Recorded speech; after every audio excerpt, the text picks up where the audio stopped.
Kujawsko-Pomorska e-Szkoła. Zupełnie przed chwilką zakończyliśmy lekcję języka angielskiego, na której omawialiśmy pisanie listu, a teraz czas na drugi angielski z panem profesorem Doksą. Witamy serdecznie. Co na tej lekcji pan przygotował?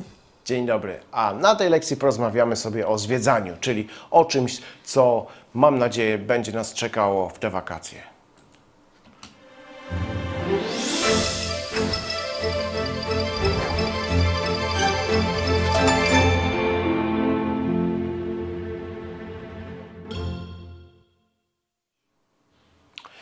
Good afternoon. So, as I have already said, today we are going to talk about sightseeing.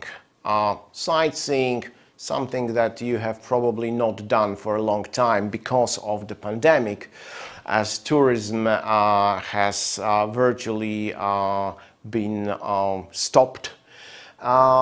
But hopefully with, all the vaccinations, soon we'll be able to start traveling again and do the sightseeing. Czyli tak jak widzicie, dzisiaj rozmawiamy o zwiedzaniu, sightseeing.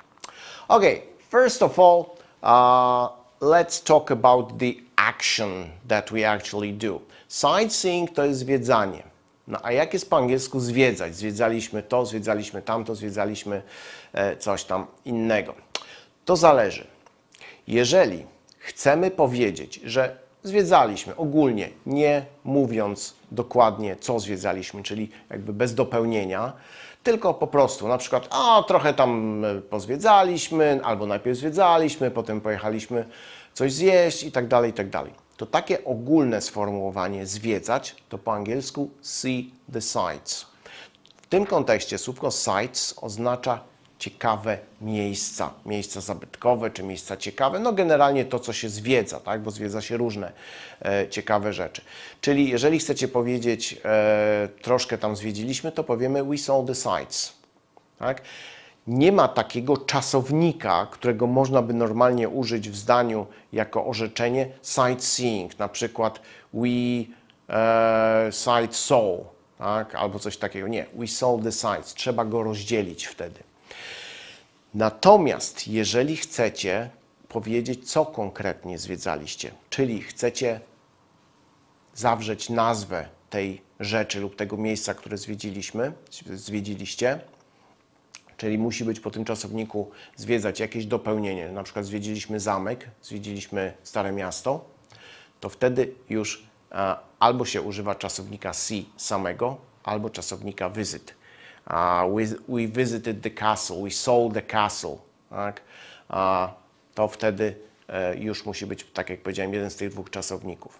Dlatego, tak jak tutaj napisałem, mówimy visit places. You visit the old town, you visit the castle, you can visit an old mine, you can see the lighthouse i tak dalej, i tak dalej. Okay, so when you decide to do some sightseeing, we usually do it in a more or less organized way, and then such a trip or tour is called a sightseeing tour or sightseeing trip. What's the difference between sightseeing tour or sightseeing trip?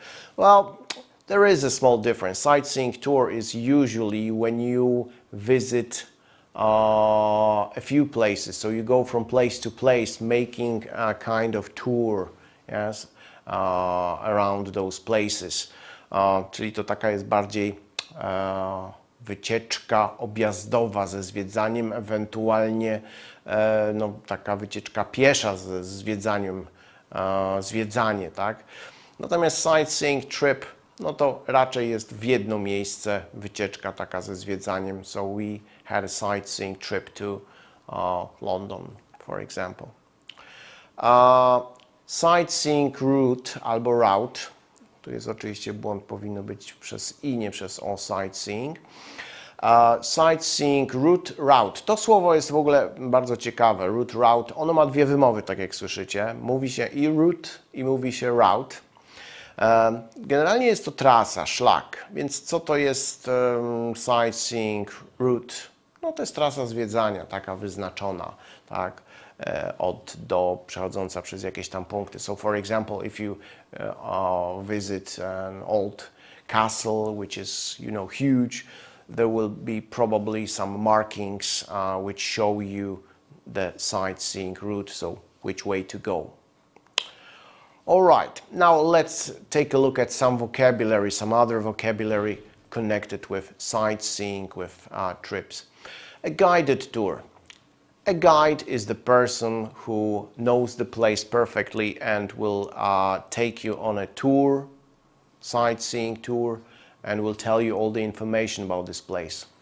So such a tour is called a guided tour, czyli wycieczka z przewodnikiem. Bus tour. Okay, so it's a tour which you take by bus. Yes, you go from place to place, from destination to destination by bus. You get off the bus and then you go sightseeing. An itinerary.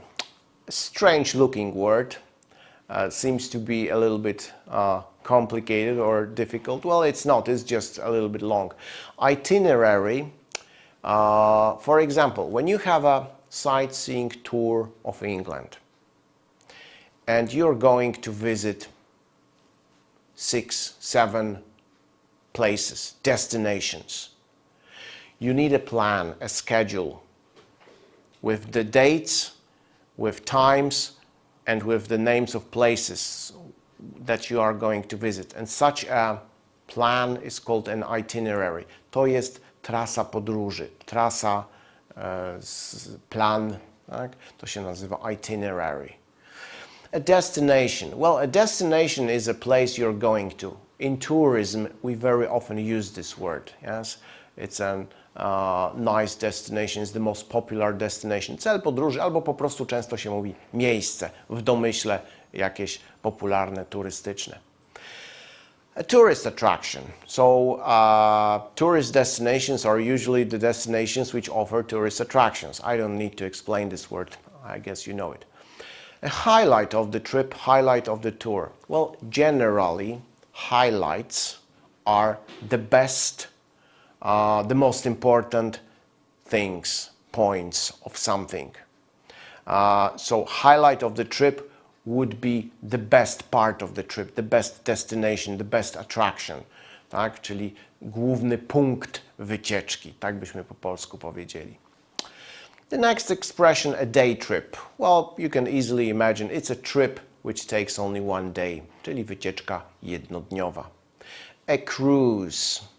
A cruise is when you travel by sea on a very luxurious ship, which we call a cruise ship. To jest rejs. Very often this cruise has some itinerary. So the ship goes from place to place, from port to port, from harbor to harbor, and the passengers get off the ship, disembark, and then they go sightseeing. Yes, so very often going on a cruise is a way of sightseeing. All right, let's talk about the places that we can visit while we go sightseeing. A destination, okay, I have already explained that. A historical city, miasto historyczne.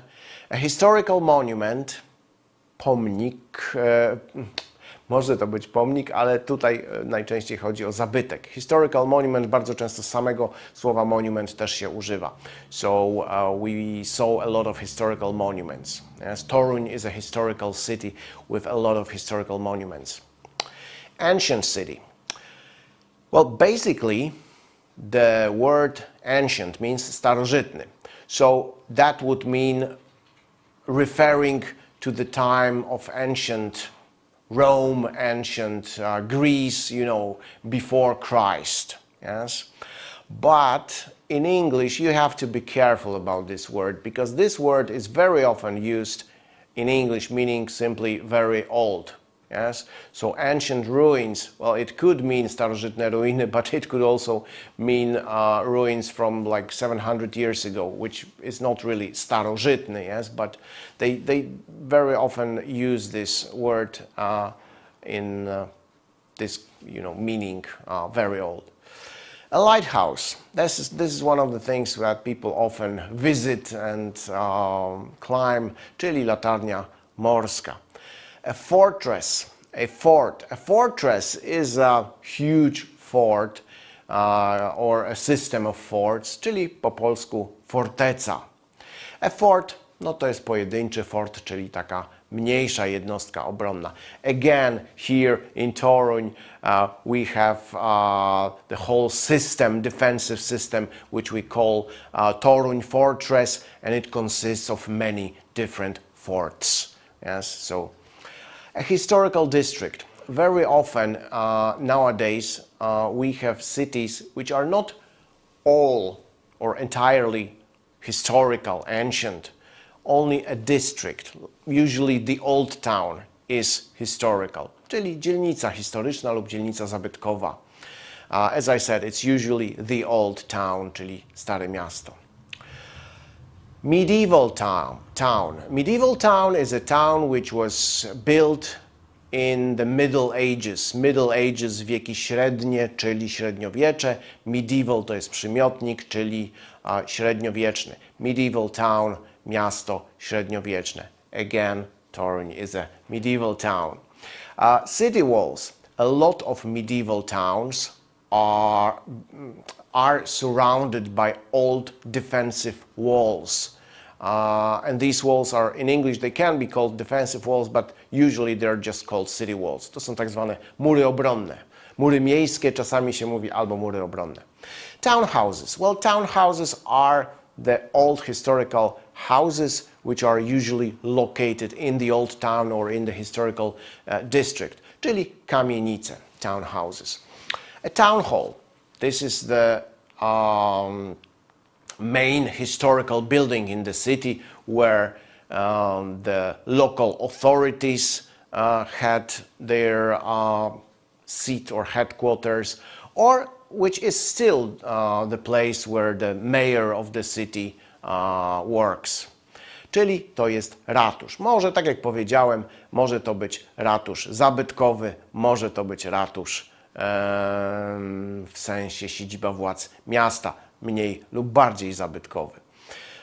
Czasami też mówi się city hall. A castle, I'm sure you know what it is, a haunted house.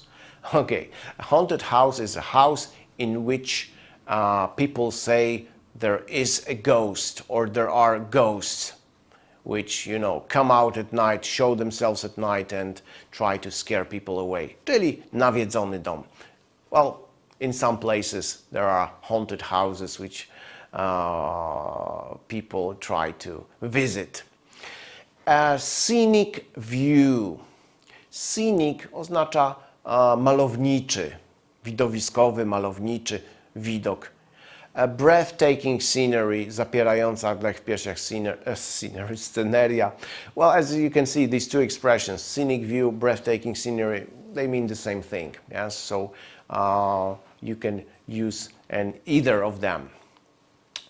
Okay, now when you go sightseeing, very often there is a problem of paying for it. You know, if you want to enter and visit some places, you have to pay for it. So let's talk about this, visiting places which are, you know, like closed, open, closed, controlled, regulated, and so on, and guarded. So first of all, you have to know the opening hours, czyli godziny otwarcia. Also, it is important to know the closing time, czyli godzinę zamknięcia. Some places are guarded and controlled. They have opening hours and they have some closing time, but you can visit them without paying. So you visit them for free. And then very often you will see a sign which says admission free, czyli wolny wstęp, which means it's for free.